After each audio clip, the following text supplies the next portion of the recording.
అస్య యజమానస్య అందరూ పేరు గోత్రం చెప్పుకోండి సార్. గోత్రస్య నామధేయస్య పత్ని సమేతస్య పుత్రస్య సపుత్రకస్య సబాంధకస్య క్షేమ స్థైర్య ధైర్య వీర్య విజయ అభయ ఆయు ఆరోగ్య ఐశ్వర్య అభివర్ధర్థం సకల కార్య అనుకూల సిద్ధార్థం శ్రీ పద్మావతి సమేత శ్రీనివాస స్వామినః కళ్యాణోత్సవ ఆచార్యముఖేన అద్య కరిష్యే. గోవింద గోవింద లక్ష్మీరమణ గోవింద.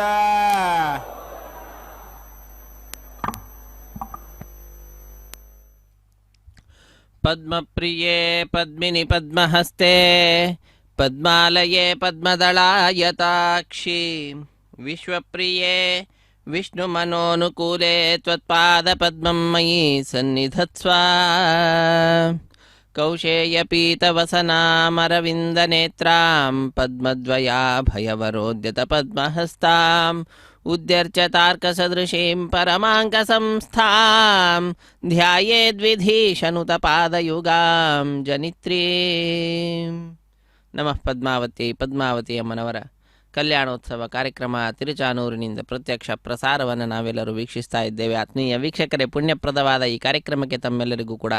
ಆದರದ ಸ್ವಾಗತ ಸುಸ್ವಾಗತ.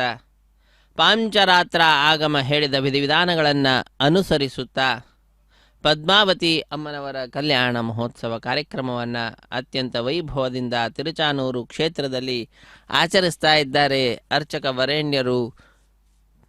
ವಿಶ್ವದ ನಾನಾ ಮೂಲೆಗಳಿಂದ ಭಕ್ತರೆಲ್ಲರೂ ಕೂಡ ತಾಯಿಯ ಸನ್ನಿಧಾನಕ್ಕೆ ಬಂದಿದ್ದಾರೆ. ಬಂದಂತಹ ಭಕ್ತರಿಂದ ಮೊಟ್ಟ ಮೊದಲಿಗೆ ಸಂಕಲ್ಪವನ್ನು ಮಾಡಿಸಿದ್ದಾರೆ. ತದನಂತರ ಮನೆಯಲ್ಲಿ ಕುಳಿತುಕೊಂಡು ಯಾರು ವೀಕ್ಷಿಸ್ತಾ ಇದ್ದಾರೋ ಅವರು ಕೂಡ ಅವರವರ ಮನೆಯಲ್ಲಿ ಕುಳಿತುಕೊಂಡೇ ಸಂಕಲ್ಪವನ್ನು ಮಾಡಿ ತಾಯಿಯ ಈ ಉತ್ಸವದಲ್ಲಿ ಪಾಲ್ಗೊಳ್ಳುವಂತಹ ಭಾಗ್ಯವನ್ನು ಪಡೆದುಕೊಂಡಿರುವಂತಹದ್ದು. ಮೊಟ್ಟ ಮೊದಲಿಗೆ ಕಲ್ಯಾಣೋತ್ಸವದ ಆರಂಭದಲ್ಲಿ ಶುದ್ಧಿ ಪುಣ್ಯಾಹ ವಾಚನ ಕಾರ್ಯಕ್ರಮ ಅದನ್ನು ಆರಂಭಿಸ್ತಾ ಇದ್ದಾರೆ. ಅದರಲ್ಲಿಯೂ ಕೂಡ ನಿರ್ವಿಘ್ನ ಪರಿಸಮಾಪ್ತಿಗಾಗಿ ವಿನಾಯಕನ ಪೂಜೆಯ ಪರ್ಯಾಯವಾಗಿ ವಿಶ್ವಕ್ಸೇನನ ಆರಾಧನೆಯನ್ನು ಮಾಡಿ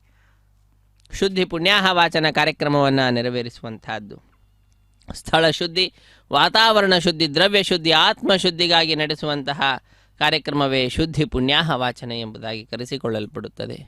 ಶುದ್ಧಿ ಪುಣ್ಯಾಹ ವಾಚನೆಯ ನಂತರ ಪದ್ಮಾವತಿ ಅಮ್ಮನವರ ಎಡಗೈಗೆ ಕಂಕಣ ಧಾರಣೆ, ಶ್ರೀನಿವಾಸ ದೇವರ ಬಲಗೈಗೆ ಕಂಕಣ ಧಾರಣೆ, ಶ್ರೀನಿವಾಸ ದೇವರಿಗೆ ಯಜ್ಞೋಪವೀತದ ಸಮರ್ಪಣೆಯನ್ನು ಕೂಡ ಮಾಡುತ್ತಾರೆ. ತದನಂತರ ಕನ್ಯಾದಾನ ಕೈಂಕರ್ಯವಿರುತ್ತದೆ. ಶ್ರೀನಿವಾಸ ದೇವರಿಗೂ ಪದ್ಮಾವತಿ ಅಮ್ಮನವರಿಗೂ ಸೇರುವಂತೆ ಉದ್ದವಾದಂತಹ ಪುಷ್ಪಮಾಲೆಯನ್ನು ಸಮರ್ಪಣೆ ಮಾಡ್ತಾರೆ. ಮಧ್ಯದಲ್ಲಿ ತೆಂಗಿನಕಾಯಿಯನ್ನು ಇರಿಸಿ ಹರಿವಾಣದ ಮೇಲೆ ಕೈಯಲ್ಲಿ ಮಂತ್ರಾಕ್ಷತೆ ಹಿಡಿದು ಮಂತ್ರಗಳನ್ನು ಉಚ್ಚರಿಸುತ್ತಾ ಕ್ಷೀರದಿಂದ ಅಭಿಷೇಕವನ್ನು ಆಚರಿಸಿ ನಂತರ ಆ ಮಂತ್ರಾಕ್ಷತೆಯನ್ನು ತಾಯಿಗೂ ಶ್ರೀನಿವಾಸ ದೇವರಿಗೂ ಅರ್ಪಿಸಿ ಪುಷ್ಪಮಾಲೆಯನ್ನು ತಾಯಿಯ ಸಿಂಹಾಸನಕ್ಕೆ ಅರ್ಪಿಸುವಂತಹದ್ದು. ತದನಂತರ ಅಗ್ನಿ ಪ್ರತಿಷ್ಠೆಯನ್ನು ಮಾಡ್ತಾರೆ. ಅಗ್ನಿ ಪ್ರತಿಷ್ಠೆಯ ನಂತರ ವಿಶೇಷವಾದ ರೀತಿಯಲ್ಲಿ ತಾಯಿಯ ಪ್ರಾರ್ಥನೆಯನ್ನು ಸಲ್ಲಿಸುತ್ತಾ ಮಂಗಳಕರವಾದ ಮಾಂಗಲ್ಯ ಪೂಜೆಯನ್ನು ನೆರವೇರಿಸಿ ಶ್ರೀನಿವಾಸ ದೇವರ ಕೈಯನ್ನು ಮುಟ್ಟಿಸಿ ಪದ್ಮಾವತಿ ಅಮ್ಮನವರ ಕೊರಳಿಗೆ ಮಾಂಗಲ್ಯ ಧಾರಣೆ, ಕರ್ಪೂರ ನೀರಾಜನ, ಮಾಲಾ ಪರಿವರ್ತನೆ, ಅಕ್ಷತಾರೋಪಣೆ, ಈ ಎಲ್ಲ ಕೈಂಕರ್ಯಗಳನ್ನು ವೇದ ಪಂಡಿತರು ವೇದ ಮಂತ್ರಗಳನ್ನು ಪಠಿಸ್ತಾ ಇದ್ದರೆ ಆ ವೇದ ಮಂತ್ರಗಳನ್ನು ಕೇಳುತ್ತಾ ಭಕ್ತರಾದ ನಾವೆಲ್ಲರೂ ಕೂಡ ಉತ್ಸವವನ್ನು ನೋಡುವ ಭಾಗ್ಯ ಆ ತಾಯಿಯೇ ಕಲ್ಪಿಸಿಕೊಟ್ಟಿರುವಂತಹದ್ದು. ತಾಯಿ ಕರುಣಾಪೂರ್ಣಳಾದಂಥವಳು. ವೇದ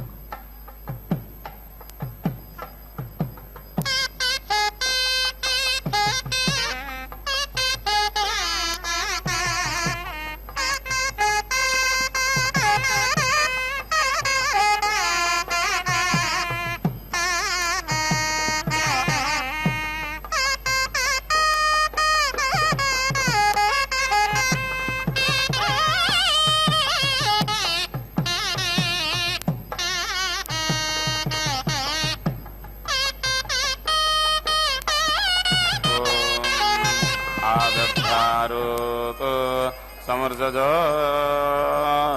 विकानी वामर्नावान् वद्वदानाङ्गरान्माः मान्दावीः द्रपर्वतं वियार्ध्वः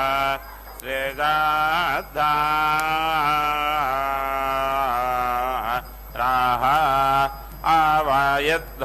ಅವಯದ್ಧಾನ ವಾನ್ಹಾನ್ ಓ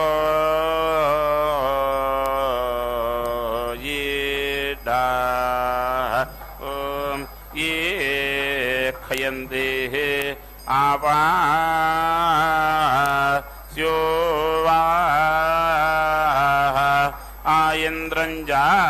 ಆಯಂದ್ರಂಜಾತಂ ಓ ವಾ ಆಸಾತಾ ಹೇ ವನ್ವಾನಾ ಸಾಹ ಸುವೇರಿಯಾ ಆವೋ ವೃಧೇ ನಕಿದೇವಾಹ ಯಜ್ಞೈನಾಯ ಇನೀಮಾಸಾಹಿ ಮಾಸಿ ಏಯ ಮಂದ್ರಸ್ತುತ್ಯಾಹಂ ಚಾರಾ ರಾಮಾಸಾಹಿ ಮಾಸಿ ದೋಷೋ ಆಗಾತ ಬೃಹದ್ಗಾಯಾ ದುಮದ್ಗಾಮಾನ್ ಅಥರ್ವಾನಾಃ ಸುಹೇ ಓಜಿ ದೇವಾಂ ಸವೋ ತಾರೋ ಹಾಯೇ ಯೇಷೋ ವೃಷಾಃ ಆವೋರ್ವಿಯಾಃ ಯೋಚ್ಛತೆ ಹೋವಾಯೇ ಪ್ರಿಯಾದಾಯೇ ವಾಃ ಸ್ತೋಷಾಃ ವಾಮಾಃ ಸ್ವಿನೋ ವಾಃ ಪ್ರೋಹಾಯೇ ಇಂದ್ರೋದಧೀತೋ ಹಸ್ತಭಿರ್ಯಾ ಈಯ ವೃತ್ರಾಣ್ಯ ಪ್ರದಸ್ಕೃತಯ್ಯಾ ಈಯ ಜಾಘಾರ್ನವದೇ ನವಯ್ಯಾ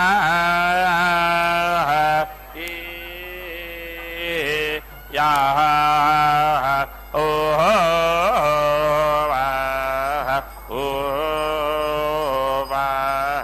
ಇಂದ್ರೋ ದಧಾಯೇ ಚೋ ಅಸ್ತಾಭಿಃ ವೃತ್ರಾಣಿಯಾಃ ಪ್ರಾದಿಸ್ಕೃತಾಃ ಜಾಗಾನಾ ಆವಾ ಪತಿರ್ನವಾ ಓ ವಾ ಓ ಯೀಡಾಃ ಇಂದ್ರೇ ಹಿಮಾವ ಸೇ ಆಂಧಾಸಾಃ ವಾಯುಸ್ವೇ ವಿಶ್ವ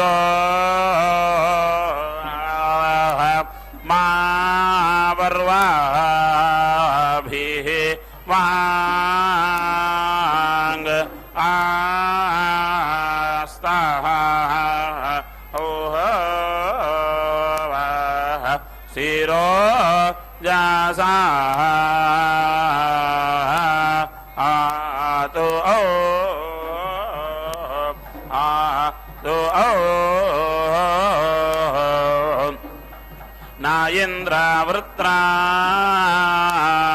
ನಾಯೇಂದ್ರವೃತ್ರಾನ್ ಅಸ್ಮಾಕಮಾರ್ಧಂ ಆಗಾಹಿ ಗಾಹಿ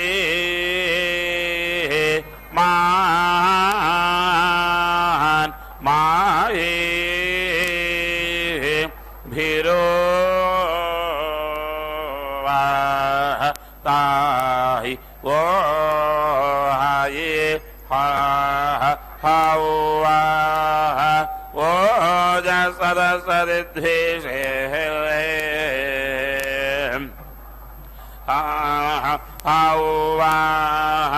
उभयत्समवर्तायात् इंद्रचर्मे वारोदासी ओजस्तदा सिद्धिषायि उभयत्समवर्तयादा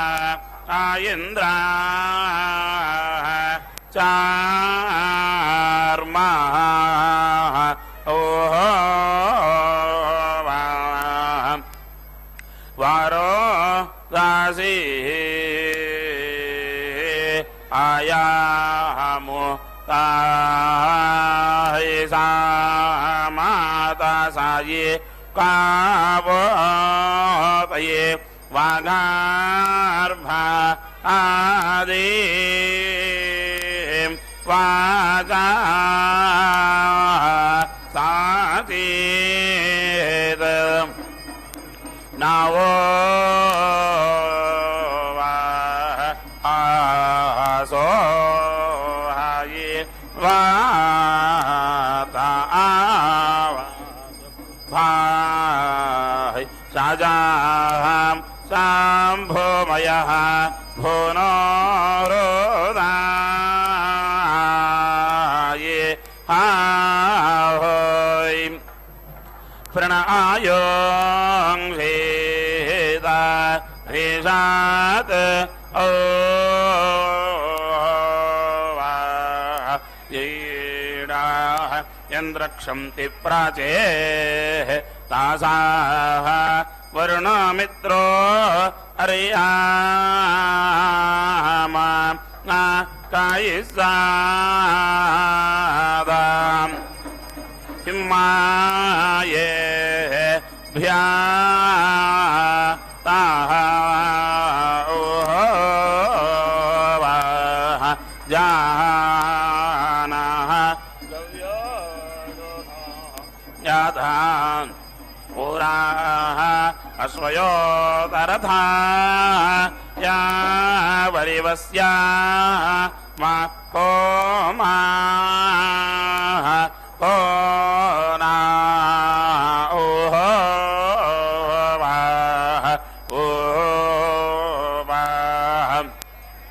गव्योसुनो यथा पुराये अश्वयोता तथा या वारिवास्या माओ मोना ओहो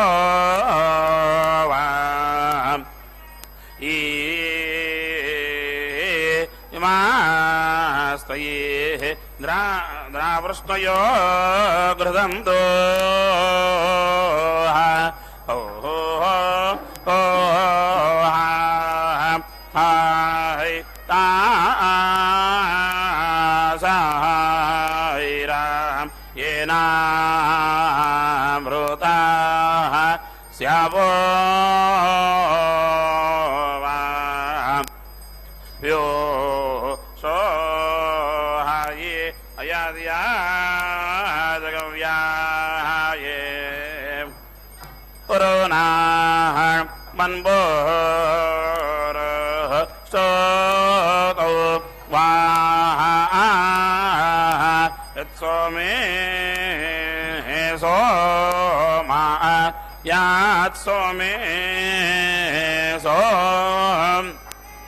मावो वाह भो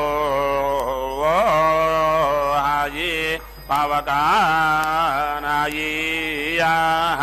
सारास्वा आदि वाजे भिर्वा दीनायेवा आदि यज्ञां वाह स्तो वाह दिया वासो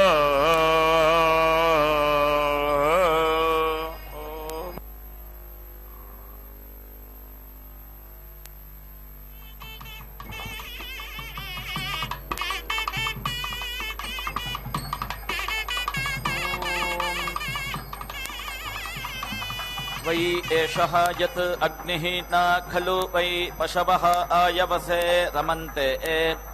दूर्वेष्टकामिति दूर्वा इष्टकाम् उपेति दधाति पशूनाम् धृत्यै द्वाभ्याम् प्रतिष्ठित्या इति प्रतिष्ठित्यै काण्ड अत्काण्डादिति काण्डात् काण्डात् प्ररोहन्तीति प्रारोहन्ति इति आह काण्डेन काण्डेनेति काण्डेन काण्डेन हि एषा प्रतितिष्ठतीति प्रतितिष्ठति एवा नः दूर्वे प्रेति तनु सहस्रेण शतेन च इति आह सहस्रः प्रजापतिरिति प्रजापतिः प्रजापतेरिति प्रजापतेः आप्यै देवलक्ष्ममिति देवलक्ष्मं वै त्र्यालिखितेति त्रियालिखिता ताम् उत्तरलक्ष्माणमित्युत्तरलक्ष्माणम् देवाः उपेति अदधत अधरलक्ष्माणमित्यधरलक्ष्माणम् असुराः यम् कामयेतावसीयान् स्यात् इति उत्तरलक्ष्माणमित्युत्तरलक्ष्माणम् तस्य उपेति दध्यात् वसीयान् एव भवति यम् कामयेतापापीयान् स्यात् इति अधरलक्ष्माणमित्यधरलक्ष्माणम् तस्य उपेति दध्यात् असुरयोनिमित्यसुरयोनिम् एव एनम् अनुपरेति भावयति पापीयान् भवति त्र्यालिखितेति त्रिआलिखिता भवति इमे वै लोकाः त्र्यालिखितेति त्रिआलिखिता एभ्यः एव लोकेभ्यः भ्रातृव्यम् अन्तः एति अङ्गिरसः सुवर्गमिति सुवहागम् लोकम् यतः पुरोडाशः कूर्मः भूत्वा अनुप्रेति असर्पत् यत् कूर्मम् उपदधातीत्युपादधाति यथा क्षेत्रविदिति क्षेत्रवित् अञ्जसा नयति एवम् एव एनम्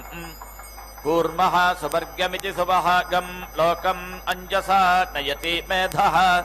वै एषः पशूनाम् यत् कूर्मः यत् कूर्मम् उपदधातीत्युपादधाति स्वम् एव मेधम् पश्यन्तः पशवः उपेति तिष्ठन्ते श्मशानम् वै एतत् क्रियते यत् मृतानाम् पशूनाम्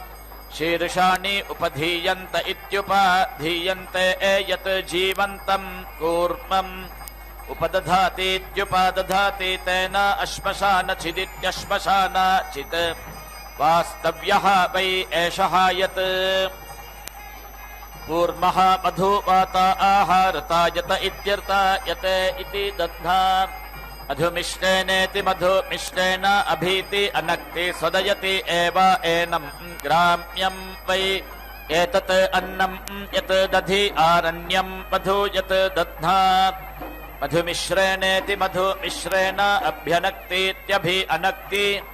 उभयस्य अवरुध्य इत्यवरुध्यै महीद्यौः पृथिवी च नः इति आह आभ्याम् एव एनम् उभयतः परीति गृह्णाति प्राञ्चम् उपेति दधाति सुवर्गस्येति सुवहागस्य लोकस्य समष्ट्य इति सम् अष्ट्यै पुरस्तात् प्रत्यञ्चम् उपेति दधाति तस्मात्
अहिगंसायै औदुम्बरं भवति ऊर्क वै उदुम्बरः ऊर्जम् एव अवेति रुन्धे मध्यतः उपेति दधाति मध्यतः एव अस्मै ऊर्जम् दधाति तस्मात् मध्यतः ऊर्जा भुञ्जते यत् भवति प्रजापतिनेति प्रजापतिना यज्ञमुखेनेति यज्ञमुखेन सम्मितमिति सम्मितम् अवेति हन्ति अन्नम् उपेति दधाति विष्णुः वै यज्ञः वैष्णवाः वनस्पतये यज्ञे एव यज्ञं प्रतीति स्थापयति येषां वै एतत् लोकानां ज्योतिः सम्भृतमिति सम्भृतं यत् उखाम् उपदधातीत्युपदधाति एभ्यः एव लोकेभ्यः ज्योतिः अवेति रुन्धे मध्यतः उपेति दधाति मध्यतः एव अस्मै ज्योतिः दधाति तस्मात् मध्यतः ज्योतिः उपेति आस्महे सिकताभिः पूरयति एतत् वै अग्नेः वैश्वानरस्य रूपं रूपेण एव वैश्वानरम् अवेति रुन्धे यं कामयेत क्षोधुकः स्यात् इति ऊनां तस्य उपेति दध्यात् क्षोधुकः एव भवति यं कामयेत अनुपदस्यदित्यनुपदस्यत् अन्नम् अद्यात् इति पूर्णां तस्य उपेति दध्यात् अनुपदस्यदित्यनुपदस्यत् एव अन्नम् अत्ति सहस्रम् वै प्रतीति पुरुषः पशूनां यच्छति सहस्रम् अन्ये पशवः मध्ये पुरुषशीर्षमिति पुरुषशीर्षम् उपेति दधाति सवीर्यत्वायेति सवीर्यात्वाय उखायाम् अपीति दधाति प्रतिष्ठामिति प्रतिष्ठाम् एव एनत् गमयति व्यर्थमिति विरुद्धम् वै एतत् प्राणैरिति प्राणैः अमेध्यम् यत् पुरुषशीर्षमिति पुरुषशीर्षम् अमृतम् खलु वै प्राण इति प्राणाः अमृतम् हिरण्यम् प्राणेष्विति प्राणेषु हिरण्यशल्कानिति हिरण्यशल्कान् प्रतीति अस्यति प्रतिष्ठामिति प्रतिष्ठाम् एव एनत् गमयित्वा प्राणैरिति प्राणैः समिति अर्धयति दध्ना मधुमिष्टेनेति मधुमिष्टेन पूरयति मधव्यः असानि इति श्रुतातङ्क्येनेति श्रुता आतङ्क्येन मेध्यत्वायेति मेध्यात्वाय ग्राम्यं वै एतत् अन्नं यत् दधि आरण्यम् मधु यत् दध्ना मधुमिष्टेनेति मधुमिष्टेन पूरयति उभयस्य अवरुद्ध्य इत्यवरुध्यै पशुशीर्षाणीति पशुशीर्षाणि उपेति दधाति पशवः वै पशुशीर्षाणीति पशुशीर्षाणि पशून् एव अवेति रुन्धे यं कामयेत अपशुः स्यात् इति विशूचीनानि तस्य उपेति दध्यात् विशूचः एव अस्मात् पशून् दधाति अपशुः एव भवति यं कामयेत पशुमानिति पशुमान् स्यात् इति समीचीनानि तस्य उपेति दध्यात् समीचः एव अस्मै पशून् दधाति पशुमानिति पशुमान् एव भवति पुरस्तात् प्रतीचीनम् अश्वस्य उपेति दधाति पश्चात् प्राचीनम् वृषभस्य अपशवः वै अन्ये गो अश्वेभ्य इति गो अश्वेभ्यः पशवः गो अश्वानिति गो अश्वान् एव अस्मै समीचः दधाति एतावन्तः वै पशवः द्विपाद इति द्विपादः च चतुष्पाद इति चतुःपादः च तान् वै एतत् अग्नौ प्रेति दधाति यत् पशुशीर्षाणीति पशुशीर्षाणि उपदधातीत्युपदधाति अमुम् आरण्यम् अन्विति ते दिशामि इति आह ग्राम्येभ्यः एव पशुभ्य इति पशुभ्यः आरण्यान् पशून् शुचम् अनु उदिति सृजति तस्मात् समावत् पशूनां प्रजायमानानामिति प्रजायमानानाम् आरण्याः पशवः कनीयागं सह शुचा हि ऋताः सर्पशीर्षमिति सर्पशीर्षम् उपेति दधाति या एव सर्पे त्विषिहीताम् एव अवेति रुन्धे यत् समीचीनम् पशुशीर्षैरिति पशुशीर्षैः उपदध्यादित्युपदध्यात् ग्राम्यान् पशून् दगंशुकाः स्युः यत् विशोचीनम् आरण्यान् यजुः एव वदेत् अवेति ताम् त्रिषिम् रुन्धे या सर्पे न ग्राम्यान् पशून् हिनस्ति न आरण्यान् अथो इति खलु उपधेयमित्युपाधेयम् एव यत् उपदधातीत्युपादधाति तेन ताम् त्रिषिम् अवेति रुन्धे या सर्पे यत् यजुः वदति तेन शान्तम् पशुः वै एषः यत् अग्निः योनिः खलु वै एषा पशोः वीति क्रियते यत् प्राचीनम् ऐष्टकात् यजुः क्रियते रेतः अपस्या आह उपेति दधाति योनौ एव रेतः दधाति पञ्च उपेति दधाति पाङ्क्ता आह पशवः पशून् एव अस्मै प्रेति जनयति पञ्च दक्षिणतः वज्रः वै अपस्या आह वज्रेण एव यज्ञस्य दक्षिणतः रक्षागुंसि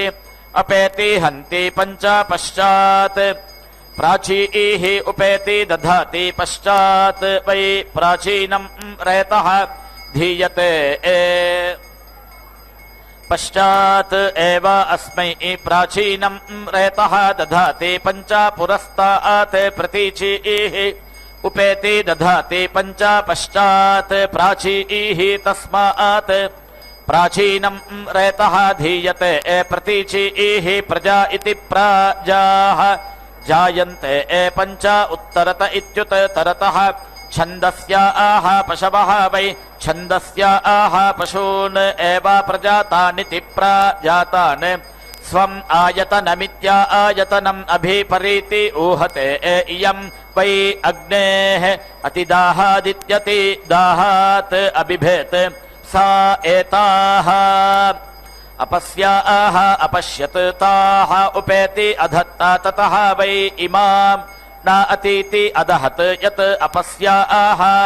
उपदधातीत्युपदधाति अस्याः अनतिदाहायेत्यनति दाहाय उवाच ह इयम् अदत् इत सः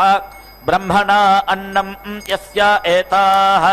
उपधीयान्त इत्युपधीयान्त इयः ऊच एनाः एवम् वेदत् इति प्राणभृत इति प्राणभृतः उपेति दधाति रेतसि एव प्राणानिति प्राणान् दधाति तस्मात् वदन् प्राणन्निति प्राणन् पश्यन् शृण्वन् पशुः जायते अयम् पुरः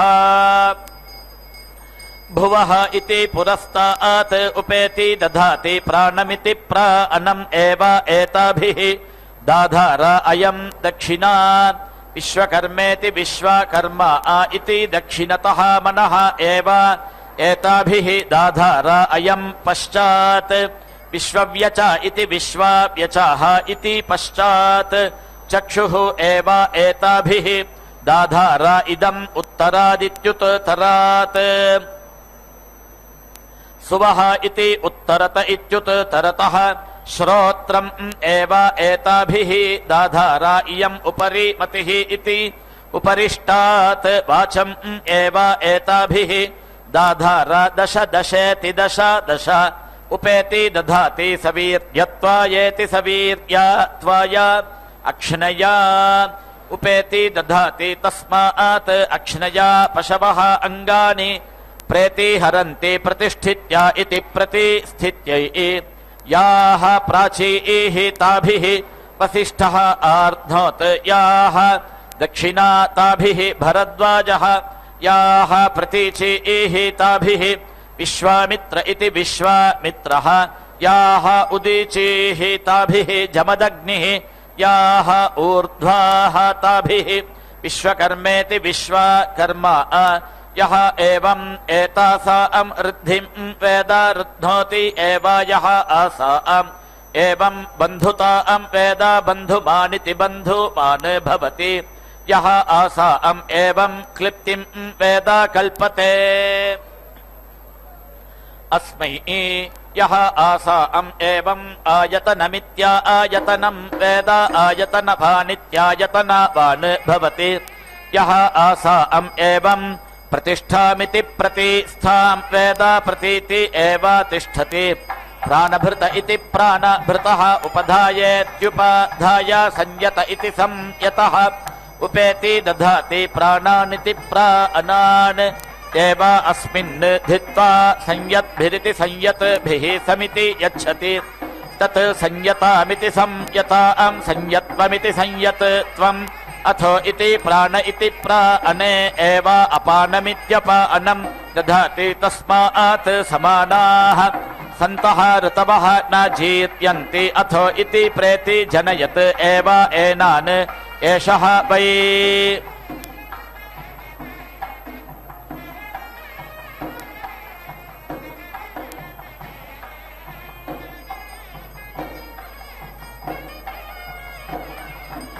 तस्मात् प्राणापानाविति प्राण अपानौ समिति चरतः विशुचिः उपेति दधाति तस्मात् विश्वञ्चौ प्राणापानाविति प्राण अपानौ यत् वै अग्नेः असंयतमित्यसंयतम्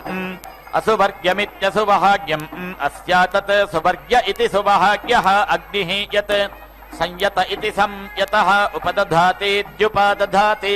समिति एव एनम् यच्छति सुवर्ग्यमिति सुवहाग्यम् एव अकः त्र्यभिरिति त्रि अभिः वयः कृतम् अयानाम् इति आह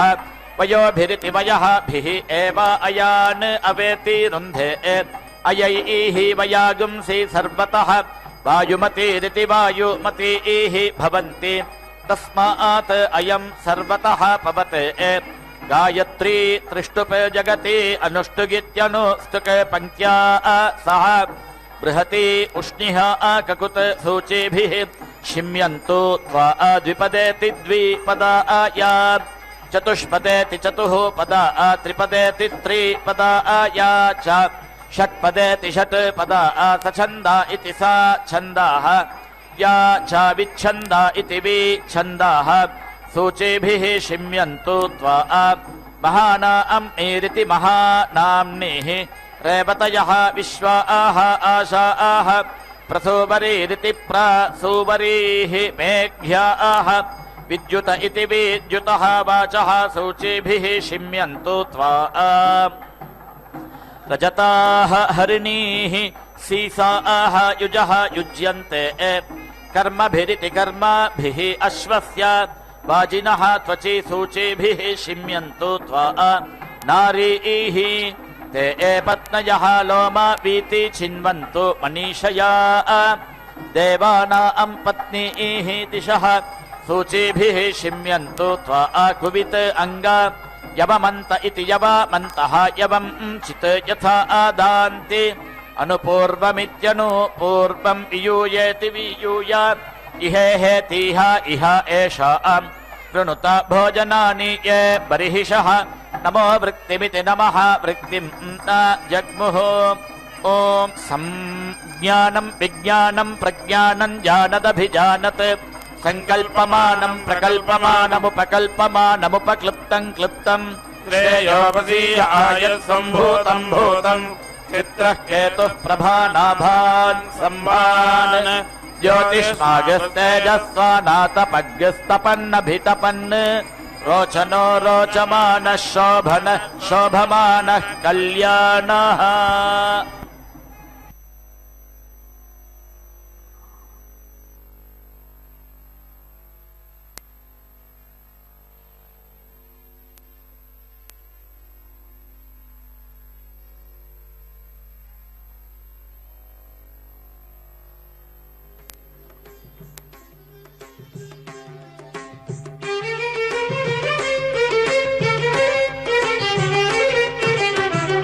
ಅಲಮೇಲು ಮಂಗ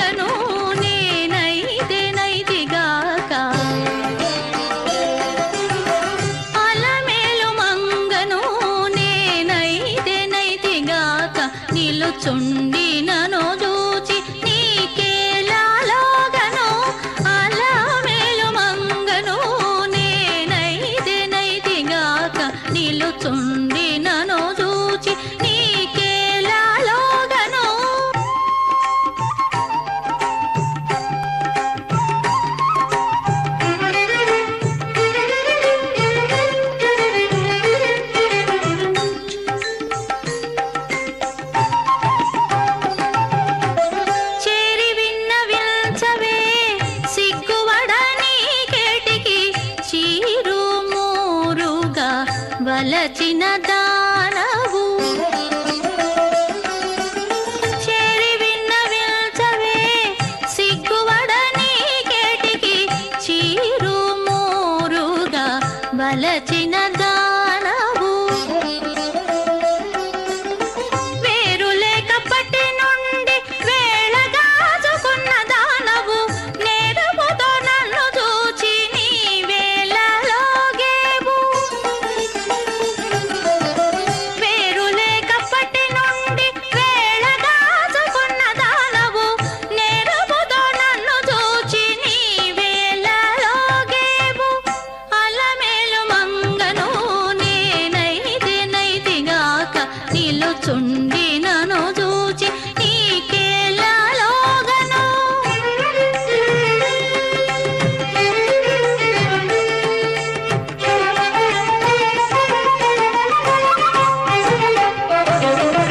ఎనసి కాగిలిల్చవే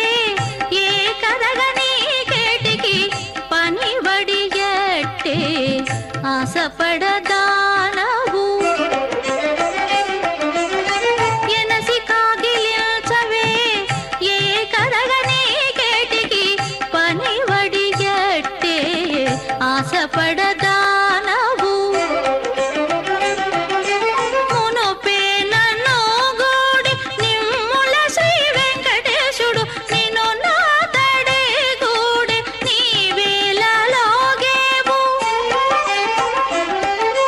మునుపే నన్ను గూడి నిమ్ముల శ్రీ వెంకటేశుడు నిన్ను నాతడే గూడి నీ వేళలోగేవు అలమేలు మంగను నేనైతే నైతిగాక నిలుచుండి నన్ను చూచి నీకేలాలోగను అలమేలు మంగను నేనైతే నైతిగాక నిలుచుండి నన్ను చూచి నీకేలాలోగను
कः त्वा अक्ष्यति कः त्वा अवीति शास्ति कः ते गात्राणि शिम्यति कः उ ते शमिता कविः ऋतवः ते ऋतुधेत्युर्तुधा परुः शमितारः इति शासतु संवत्सरस्येति संवत्सरस्य धायसा शिमीभिः शिम्यन्तु त्वा दैव्याः अध्वर्यवः त्वा आच्यन्तु पीति च शासतु गात्राणि पर्पश इति पर्पशः ते शिमा आह कृण्वन्तो शिम्यन्तः अर्धमास इत्यर्ध मासाः परोगुंशीते मासाः क्ष्यन्तो शिम्यन्तः अहोरात्राणीत्यहः रात्राणि मरुतः विलिष्टमिति विलिष्टम् सूदयन्तु ते पृथिवी ते अन्तरिक्षेण वायुः छिद्रम् भिषज्यतु द्यौः ते नक्षत्रैः सह रूपम् कृणोतु साधुया शं ते परेभ्यः गात्रेभ्यः शं अस्तु अवरेभ्यः शं अस्थभ्य इत्यस्थाभ्यः मज्जभ्य इति मज्जाभ्यः शं ऊ ते तनुवे भुवत् उत्सन्न यज्ञ इत्युत्सन्न यज्ञः वै एषः यत् अग्निः किं वा अह एतस्य क्रियते किं वा नायत् वै यज्ञस्य क्रियमाणस्य अन्तर्यन्तीत्यन्तः यन्ति पूयति वै अस्य तत् आश्विनीः उपेति दधाति अश्विनौ वै देवानाम् भिषजौ ताभ्याम् एव अस्मै भेषजम् करोति पञ्च उपेति दधाति पाङ्क्तः यज्ञः यावान् एव यज्ञः तस्मै भेषजम् करोति ऋतव्या आह उपेति दधाति ऋतूनाम् क्लिप्त्यै पञ्च उपेति दधाति पञ्च वै ऋतवः यावन्तः एव ऋतवः तान् कल्पयति समानप्रभृतय इति समानप्रभृतयः भवन्ति समानोदर्का इति समाना उदर्काः तस्मात् समानाः